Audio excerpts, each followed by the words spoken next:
আমাদের মাননীয় স্বরাষ্ট্রমন্ত্রী বলেছেন যে আমরা নাকি মধ্যযুগীয়ভাবে বিচার করব না। তাহলে আধুনিকতা কোনটা, সভ্যতা কোনটা? শরিয়ার বিচার ব্যবস্থাতেই একমাত্র ধর্ষণ হত্যা বন্ধ করা সম্ভব। প্রিয় দেশবাসী, আপনারা জানেন কিছুদিন আগে আসিয়া হত্যার বিচারের জন্য আমরা রাজপথে ছিলাম। সেই ধর্ষণ এবং হত্যার রায়ও হয়ে গিয়েছিল, কিন্তু অত্যন্ত দুঃখের বিষয় সেই রায় আবার আপিল করে সেই ফাঁসিকে এখনো কার্যকর করা হয় না। তাহলে আমাদের মাননীয় স্বরাষ্ট্রমন্ত্রী বলেছেন যে আমরা নাকি মধ্যযুগীয়ভাবে বিচার করব না। তাহলে আধুনিকতা কোনটা, সভ্যতা কোনটা?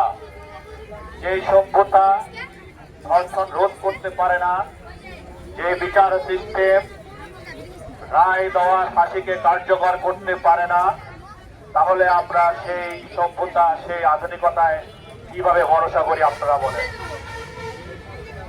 তাহলে সেই মধ্যযুগীয় বর্বরতা যেটাকে আমরা বলি, আমাদের স্বরাষ্ট্রমন্ত্রী যেটা বলতে চায়, বিভিন্ন মানবাধিকার সংস্থা যেটা বলতে চায়, শরিয়া বিচার ব্যবস্থাকে মধ্যযুগীয় বিচার ব্যবস্থা বলতে চায়, আমরা এর তীব্র নিন্দা জানাই। শরিয়ার বিচার ব্যবস্থাতেই একমাত্র ধর্ষণ হত্যা বন্ধ করা সম্ভব। আমরা যদি মানুষ কখন ভয় পায়, যখন মানুষ দেখে বিচার হয়, যখন মানুষ নিশ্চিত হয় যে আমি অন্যায়টা করলে আমার সাজা নিশ্চিত, তখন মানুষ অন্যায় করতে ভয় পায়। কিন্তু আমাদের এই পশ্চিমা বিচার ব্যবস্থা আমাদের সন্ত্রাসকে ধর্ষককে নির্বিঘ্নে চলার আরো সাহস বাড়িয়ে দেয়, কারণ তারা জানে এই বিচার ব্যবস্থায় আদৌ বিচার করা সম্ভব না। তাই আমরা এই বিচার সিস্টেমের পরিবর্তন চাই।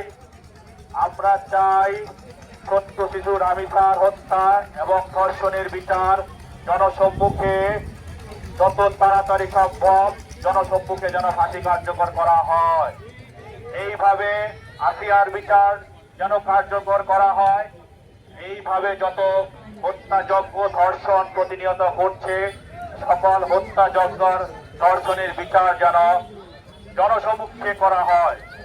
কিন্তু আমরা চাইবো কার কাছে?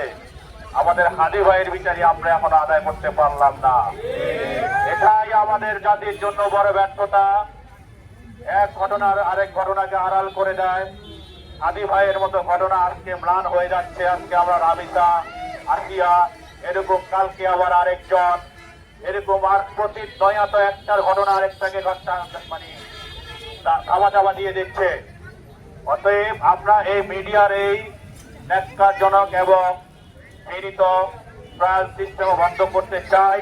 আমরা বিচার বিভাগকে দাবি জানাই সকল বিচারিক কার্যক্রম যেন দ্রুত এবং বাস্তবায়ন করা হয়। সরকারের কাছে আমরা দাবি জানাই যে ধর্ষক নিজ মুখে স্বীকারোক্তি দিয়েছে, যে খুনি নিজ মুখে স্বীকারোক্তি দিয়েছে, তার ডিএনএ পরীক্ষা করে আপনি কি যাচাই করবেন? তার ডিএনএ দিয়ে প্রকাশ কি যাচাই করতে চান? সে কি বাংলাদেশে নাকি তার ডিএনএ কি প্রকাশ করতে চান? সে তো নিজ মুখে সজ্ঞানে স্বীকারোক্তি দিয়েছে। তাহলে আর বিচার সিস্টেমে আপনারা কেন ত্বরান্বিত সময় কেমন করতেছেন, দেরি করছেন? অতএব আজকে যদি তার সাক্ষী না হয়, অন্য বিচারগুলোতে আপনারা কেন সাক্ষীর জন্য রায় দেন না? অতএব এই বিচার সিস্টেমের প্রতি আমাদের প্রশ্ন রয়েছে।